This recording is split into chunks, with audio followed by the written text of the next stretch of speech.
폭락장 옵션 만기일과 함께한 목요일입니다.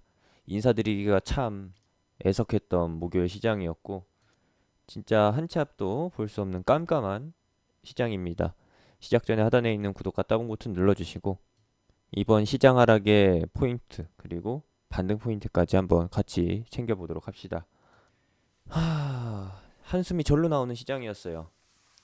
중국은 중국 나름의 흐름으로 이어져 가고 있고 그리고 미국도 미국 나름의 정책을 펼치면서 추가 하락을 방어하기 위해 나서고 있습니다. 한국은 뭐 하나요? 한국은행도 이제 하나 보여주나요? 싶었는데 뿔싸 역시 믿지 않았던 도끼지만 그래도 발등은 찍더라고요. 오늘 뉴스를 보셨을 겁니다. 정말 아쉽게도 아쉬운 것도 없었어요, 사실. 안 할 거 알고 있었으니까. 얘네랑 공매도랑 다를 게 뭐죠? 오늘 있었던 금통위에서 3월 금통이죠. 여기에서 통화정책 관련 안건은 없었다라고 합니다. 금리 인하가 없었다라는 것이죠. 이거는 이미 다 알고 계셨던 사실인 거고 여기에서 뭔가가 하나가 더 진행이 됐습니다. 대출 적격 담보증권 확대? 이게 뭐죠? 이걸 간단하게 살펴보시게 되면은 금융중개 지원 대출 제도라고 해가지고 한국은행이 은행한테 돈을 빌려주는 것을 규모를 키우는 거예요. 은행의 은행은 한국은행입니다. 한국은행이고 은행이 기업한테 돈을 빌려주기 위해서는 자금이 있어야겠죠? 근데 은행 자체에 자금이 부족하다라고 하면은 은행도 한국은행에서 돈을 끌어옵니다. 그걸로 통해서 기업한테 자금을 조달하는 거죠. 지금 그 규모를 늘리겠다라는 거예요. 왜? 기업들에서 이번 코로나 사태로 인해서 코로나 사태가 원인인지 아니면 그 전부터 지속되어 왔었던 누적된 피로감인지 모르겠지만 자금 수혈이 필요하다라는 겁니다. 당연히 이자를 받고 돈을 빌려주겠죠? 왜? 은행은 이자 수익으로 먹고 사는 기업이니까. 한국은행은 은행한테 저금리로 해서 빌려주고요. 은행이 이제 기업한테 돈을 빌려줄 때는 한국은행한테 갚을 이자 포함 자기네들이 챙길 수익 그거까지 해서 갚아야 할 이자와 여기에 수익까지 해가지고 기업한테 제공을 해줍니다. 그러면은 금리는 아무리 낮아도 1% 이상이라는 거죠. 요거는 한국은행이 정하고 있는 기준금리랑은 다릅니다. 완전히 다른 거예요.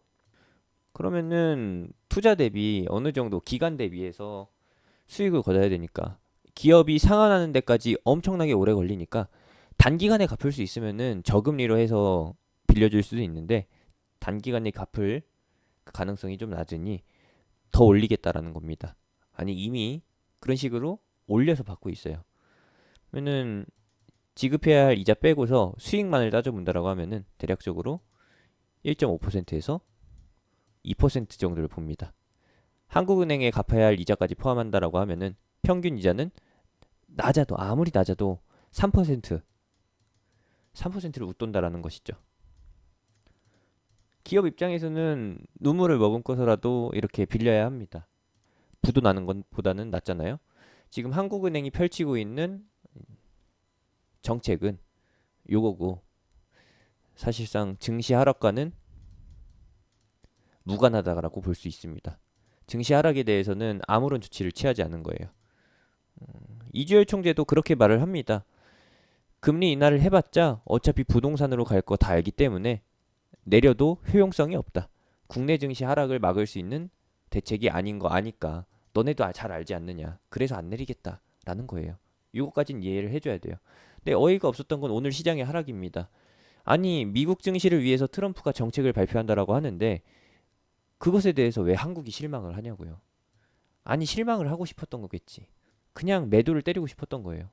오늘도 매도였고 한 가지 차이점이라고 하면은 이전에 이전이라고 하면은 어제 이전이죠. 이전에 발생됐었던 하락에서는 어마어마한 규모 1조 원 이상의 순매도 규모를 통해서 100포인트 가량씩을 50포인트 가량의 하락을 보여줬었는데 이번에는 장 초반에 보셨는지 모르겠지만 1900포인트 이제 개파락 출발했죠. 1900포인트에서 1800포인트 초반선까지 가는데 대략 1810포인트 수준입니다. 언저리까지 내려갔었어요. 여기까지 가는데 4,000원에서 5천억밖에 안 들었어요. 매도 규모 5천억을 가지고서 100포인트를 하락시켰다라는 겁니다. 즉 무슨 말이냐? 이전보다 적은 물량으로도 시장이 하락한다라는 거. 이전보다 적은 물량으로도 시장이 하락한다라는 뜻은 호가가 버텨주는 호가죠. 매수 호가랑 매도 호가가 있는데 매수 호가에 물량이 안 차 있으니까 방어벽이 얇으니까 쭉쭉 밀고 내려간다라는 거예요. 이전에는 뭐 송판 10장을 깨는데 1조 원이 필요했다라고 하면은 이번에는 송판 10장을 깨는데 5천억밖에 안 들었다. 무슨 뜻인지 아시겠죠? 이제 점점 더 투매가 가속이 됐던 거고, 그리고 이제는 더 이상 매수 심리가 받쳐주지 않는다라는 거. 이것도 참 설명이 애매합니다. 삼성전자를 예시로 들어보게 되면은 예시로 들 게 있을까요? 풀베팅을 했다라고 합니다. 오늘도 역시나 개인 순매수가 찍혀 있는데 이거 다 어디서 났냐라고요. 5천억. 현금으로 이걸 샀을까요? 아니죠. 다 신용 위주로 해서 샀다라는 거 여러분들도 잘 아실 겁니다. 이 구간에서만 벌써 2.5 최소 2.5조 원이에요. 이 구간까지 따져본다라고 하면은 2100포인트에서부터 발생됐었던 개인 순매수 양을 따져본다라고 하면은 더 될 겁니다. 그거 다 어떻게 되나요? 다 눈덩이처럼 불어나서 거품이 터지게 될 겁니다. 언제? 이제 내일부터. 그것을 뭐라고 하나요? 신용미수 반대 매매에 의한 개파락 출발. 장 출발 때 완전 저가로 해서 다 팔리는 거기 때문에 어쩔 수 없이 나타나는 개파락. 그거는 피할 수가 없습니다. 그러면은 누군가가 사줘야지 그게 체결이 될 거 아니에요. 장 초반에. 누가 살까요, 그걸? 누가 사긴요? 외국인 기관이 사죠. 왜 살까요? 이전에 하락 구간에서 공매도 쳤었던 거 갚기 위해서.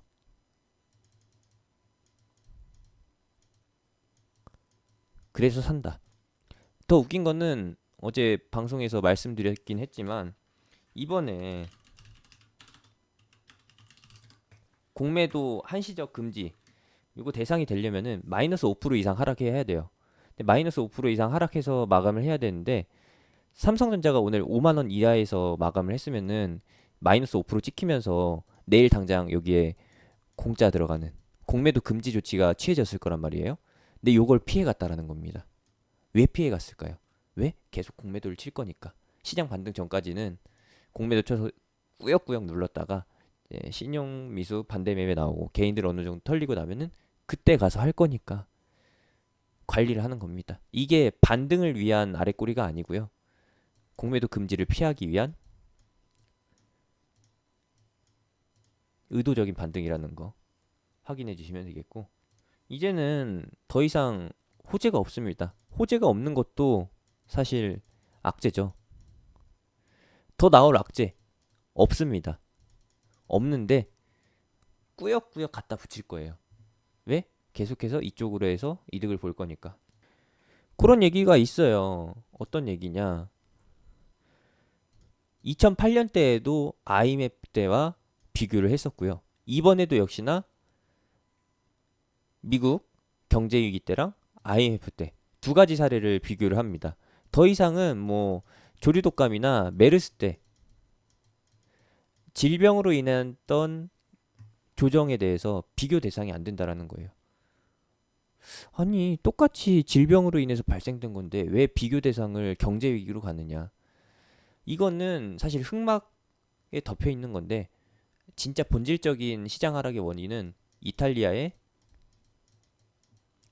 국가 부도 위기가 있다라는 거고 요거는 아직 드러나지 않은 상태입니다. 올해 연말에 드러나게 될 그런 사안인데 진짜 이유는 따로 두고 계속해서 코로나를 핑계로 해가지고 시장을 하락시키고 있다. 지금 오늘 하락하는 시장을 따져보게 되면은 코스피 기준으로 해서 PBR이 0.7입니다.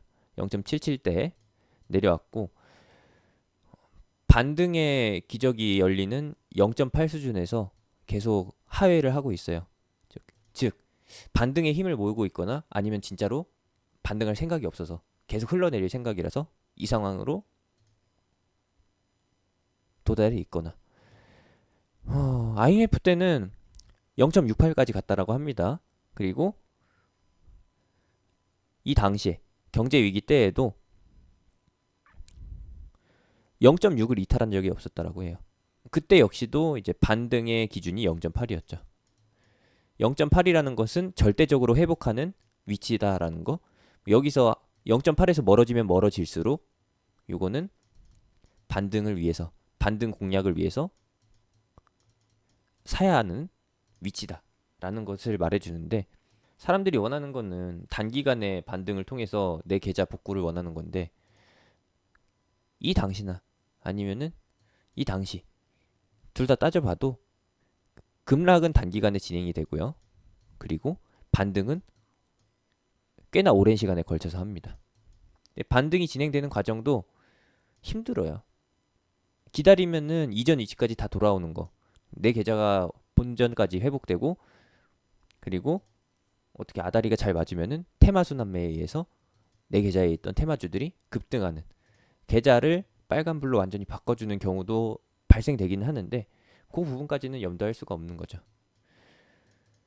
지금 시장이 믿을 거 반, 못 믿을 거 반인데, 아니 삼성전자가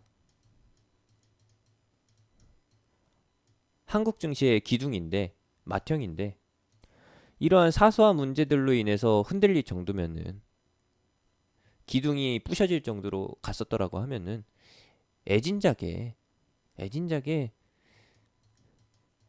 LTE 도입 전에 상폐됐어야 돼요. 그렇지 않잖아요. 어떠한 위기를 겪더라도 이겨내고서 계속 살아왔던 게, 계속해서 상승해 왔던 게 삼성전자인데, 이번에도 역시나 삼성전자에 대한 불신이 생겼다라는 겁니다. 누구를 위한 불신일까요? 그거에 대해서는 여러분들이 한 번 더 생각해 보시길 바라고요. 본질적으로 따져봤을 때 결국에 지금 시장은 외출, 소비죠. 소비자들의 소비 심리가 굳은 게 아니라 외출을 못하는 상황이 돼서 소비의 방식이 바뀌었다라는 것을 알아주시면 돼요. 기존의 삼성전자를 향한 소비 욕구 변함이 없습니다. 계속해서 삼성전자의 반도체는 필요로 하는 거고, 필요로 하는 부분이 더 늘어났습니다. 왜? 외출을 하면은 반도체에 부품이 들어간 제품을 사용할 일이 굉장히 적어지는데, 사람들이 외출을 안 하고 실내에서만 활동하다 보니까 비대면으로 해서 온라인을 통해서, SNS를 통해서 계속해서 원거리 활동을 하다 보니까 전기전자의 필요성이 더 높아진 거죠. 의존도도 높아지고요. 재택근무도 결국에는 아주 작은 반도체 부품을 기반으로 해서 시스템이 갖춰지고, 이것을 통해서 진행을 하는 겁니다. 외부 활동이 줄어들면은 결국에는 내부 활동이 늘어나면서 PC와 스마트폰의 의존도가 높아지게 돼 있어요. 삼성전자는 물론 스마트폰 판매량으로, 스마트폰 매출로 먹고 사는 기업이 아니라 스마트폰에 들어가는 반도체로, 그리고 일반적으로 판매되는 전자제품에 들어가는 반도체로 먹고 사는 기업이기 때문에 이 모든 구조가 사실상 이득으로 가는 과정이라는 거죠. 애플도 마찬가지입니다. 애플도 사실 갤럭시 안 쓰면 애플이잖아요. 중국인들이나 이제 교포들만 중국 그 화모시기, 샤모시기 그런 폰 쓰는 거지, 대다수가 애플 제품 씁니다. 단순히 지금 우려는 공급이 제대로 원활하게 제대로 되지 않아서 생기는 문제인 거고, 매출은 결국엔 돌아온다. 다 아실 거예요. 지금 1분기가 가장 둔화되고 있는 시기인 거고, 결국에는 신제품이 나온단 말이죠. 2분기 때 1차적으로 신제품 나오고, 그리고 하반기 때 신제품이 또 나옵니다. 애플 기준으로요. 여기는 아이폰 다음 시리즈, 12가 될 수도 있는 거고요. 그리고 이번에 상반기 때 나오는 신제품, 원래 1분기 때 나오기로 했었는데 2분기 때 나오는 신제품은 이제 패드랑 맥북, 그리고 아이폰 보급형, SE2죠. 그러면 사람들이 어떻게 할까요? 1분기 때 살려고 아득바득 이를 갈고 있었는데 코로나 때문에 못 샀습니다. 그럼 2분기 때 돼서 사겠죠. 2분기 때 줄 서서 기다렸는데 못 산 사람들 어떻게 하나요? 포기하나요? 포기하고 갤럭시로 가나요? 절대 아니죠. 3분기 때 가서라도 삽니다. 예약 걸어놓고서 기다렸다가 산다라는 거예요. 웃돈 주고서라도 미리 사는 사람들 생긴다라는 겁니다. 다 아시잖아요. 4분기 때 가서 또 그럽니다. 왜? 필수품이에요, 필수품. 스마트폰이 필수품인데 그 중에서도 애플 제품만 쓰는 사람들은 애플이 필수품이라는 겁니다. 애플이 안 나오면은 애플이 안 나온다고 해서 갤럭시로 대체해서 쓰는 게 아니라 다음 다음에 내가 살 수 있을 때까지 기다린다라는 거예요. 일명 존버죠. 지금 현재 우려가 되고 있는 부분은 솔직히 너무 과대포장된 하락인 거고 그럼에도 불구하고 제가 이렇게 힘이 없는 거는 여러분들한테 막연하게 이렇게 말씀드리는 이유는 시장이 우리 편이 아니고 우리를 위한 구조를 갖추고 있지 않잖아요. 공매도 특집이잖아요, 이번에. 하락을 원했던 거예요, 공매도 세력들은. 일단 공매도 시켜서 주가 하락 시켜놓고서 이유는 니네가 알아서 갖다 붙여라 라는 거. 결국에는 가다 가다 못해서 이제는 이유도 없이 어이없는 이유를 통해서 우리가 납득을 해야 되는 상황까지 왔고 반등도 역시나 이유 없이 반등을 합니다. 그거 알잖아요. 하락할 때는 많은 사람들이 이유를 찾아서 나서는데 상승할 때는 상승률을 따지지 상승의 이유를 안 따집니다.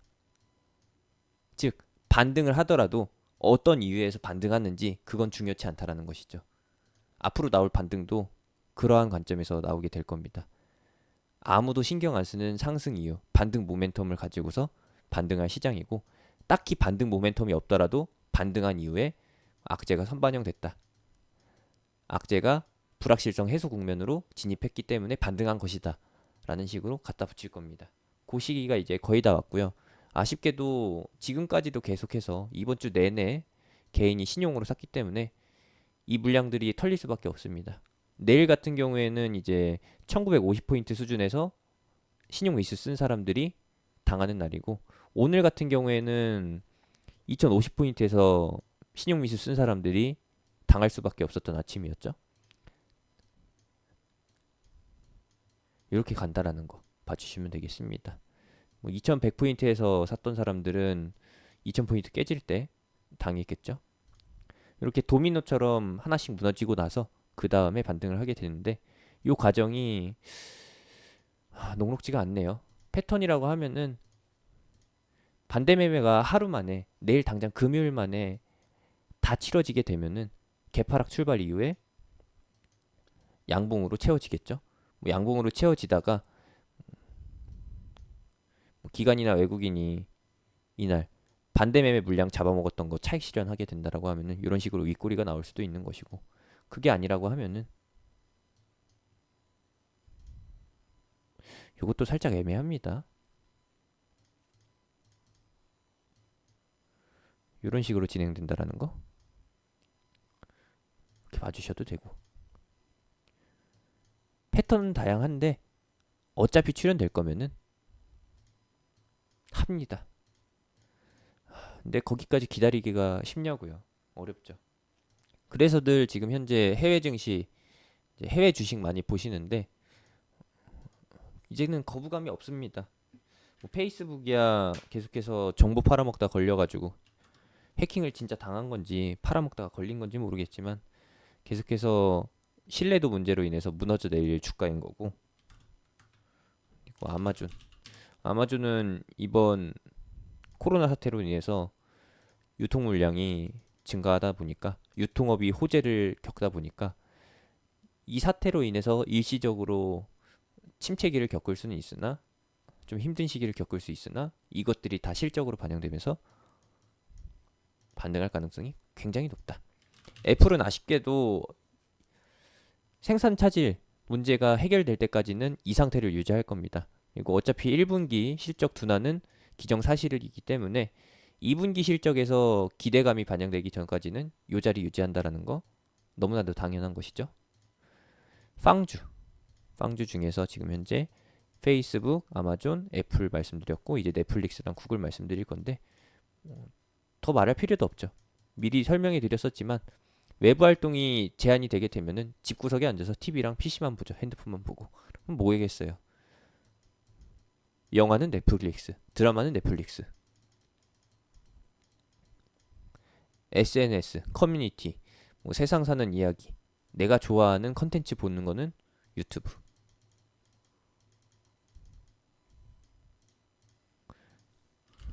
구글의 주식 이름은 알파벳이죠.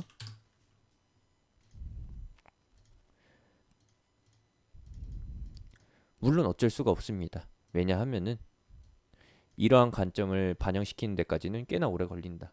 지금이 3월 중순이 다 됐고요. 이번 코로나 사태로 인해서 어느 정도 어닝 서프라이즈가 준비된다라고 하면은 4월 달 가서 반등을 한다라는 거죠. 이 구간이 계속 지속 하락했다가 V자 반등 형태로 가는 거일 수도 있고 이런 식으로요. 아니면은 L자 형태로 시간을 보내다가 어느 정도 상승세가 나타날 수 있는데 이 L자 구간이 나타나게 되면은 그때 가서 보는 것도 나쁘지 않습니다. 애플 역시도 이번 기회에 애플 신제품 나오는 SE2 보급형 제품 50만 원이면 살 수 있는 이 제품도 한번 써보시고 애플 주식도 한번 사보세요. 나쁘지 않죠. 한국 주식을 따진다라고 하면은 별게 없습니다. 이런 사태에서도 계속해서 수익을 내는 게 매출을 올리는 게 삼성전자고 이러한 하락장에서 이득을 보는 거는 사실 증권사죠. 증권사인데 얘네는 이러한 수익을 주가로 반영을 안 시킵니다. 왜? 얘네가 공매도 세력 그 자체이기 때문에. 뭐 그런 거죠. 악마예요, 악마. 죽을 사람한테 빨리 죽으라고 담배 쥐어주는 거랑 뭐 다른가요? 이 악독 같은 악마 같은 이런 현실에서도 진짜 지긋지긋한 현실에서도 수익을 보는 기업은 다 있다라는 거. 코로나 사태로 인해서 뭐 매출이 증가하는 제약바이오 기업도 있겠지만 일정 수준이 지나고 나서 환자가 더 이상 늘지 않고 치료제를 찾는 사람들이 줄어들게 되면은 기업들의 성장도 멈추게 되죠. 그러면 그 사람들은 기업의 매출이 증가하기 위해서 새로운 바이러스가 발병되기를 기다릴까요? 그건 좀 그렇습니다. 이득을 보는 기업은 분명히 있는데 반영은 안 시키고 있다라는 거 참고해 주시면 되겠고 L자형 패턴으로 해서 반등을 기다리는 모양새가 발견이 된다라고 하면은 그때 가서는 이제 신용 미수를 써서라도 조금이라도 더 사볼 수가 있겠는데 지금과 같은 단계에서는 계속해서 반대 매매를 부르니까 누가 불러요? 공매도 세력이 부르죠. 여기에 낚이지 말자라는 거. 공매도가 흔드는 미끼에 이제 혹하지 말자는 거 말씀드리면서 마무리 짓도록 하겠습니다. 굉장히 힘든 시기인데요. 얼마 안 남은 것 같습니다. 그래도 필연적으로 와야 할 하락이 준비되어 있고 다음 주에 미국에서 있을 연준의 기준금리 인하 결정 내릴지 안 내릴지 모르는 거지만 그 기점을 통해서 한 번 더 쏟아져 내리고서 반등시키거나 아니면은 특별한 상황이 발생돼서 반등하게 되는 그런 경우를 예상해 보시고 기대해 보시고 어차피 눈 빠져라 해외 증시 쳐다봐봤자 내일 증시에 도움이 되는 게 없습니다. 해외 증시 상승하면은 반영을 안 해요. 최근에 보셨잖아요. 해외 증시가 상승하더라도 국내 증시는 상승하지 않고요. 해외 증시가 하락하면은 기회다 싶어서 같이 하락시키죠. 그런 현실이기 때문에 좀 마음 추스리시는데 시간 좀 투여하시고 해외 증시 보시는 거는 넣어두셔라. 제가 대신 보겠습니다. 또 변동 사항이 생기게 되면은 이렇게 특별 시황 영상으로 해서 정보 전달을 할 예정이고요. 앞으로 고생할 날이 조금 더 남아 있으니까 인내하면서 이겨내 보도록 합시다. 아무리 이렇게 말씀드려도 도움 안 되실 거라고 아는데 그래도 힘내서 각자 힘내서 이겨내 보도록 합시다. 고생 많으셨고요. 내일도 다음 주도 화이팅입니다.